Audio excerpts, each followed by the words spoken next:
Ini ada pertanyaan dari Bu Hida. Anaknya usia 17 bulan sudah batuk lebih dari 1 bulan. Sudah tes mantuk, hasilnya negatif. Kira-kira penyebabnya apa? Nah, jadi Ibu Hida ini udah berobat ya. Nah, batuk yang lebih dari 1 bulan itu penyebabnya banyak nih.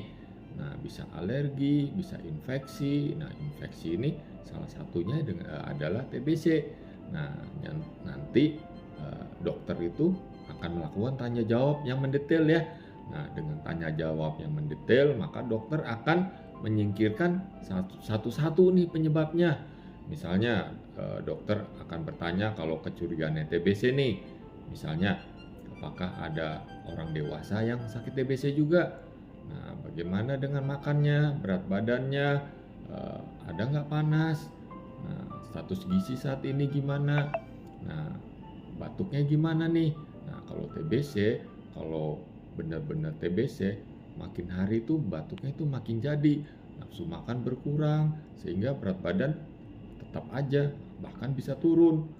Nah, kalau ada kecurigaan itu, maka dilakukan pemeriksaan-pemeriksaan ke arah TBC, misalnya mantuk tes, foto torak. Nah, bagaimana dengan alergi? Nah, umumnya alergi itu mempunyai pola waktu. Nah, artinya apa? Jadi batuknya itu ada sesuatu yang memprovokasi.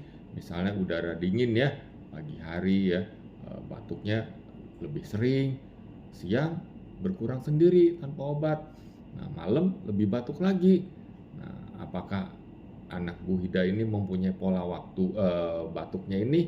Nah, kalau mempunyai pola waktu, nah ini mungkin ke arah alergi. Nah, lebih baiknya dicari juga nih penyebab alerginya apa, karena pada alergi lebih baik menghindari faktor pemicunya. Obat dipakai saat dia batuk aja ya. Pada alergi biasanya kita kasih golongan cetirizine. Nah, jadi baiknya Ibu Hida diskusi lagi nih dengan dokter yang merawat. Kira-kira ke arah mana nih penyebabnya? Karena dokter yang memeriksa tentu akan lebih tahu daripada saya yang diskusi hanya keterangannya sepotong ini. Semoga dapat menjawab ya.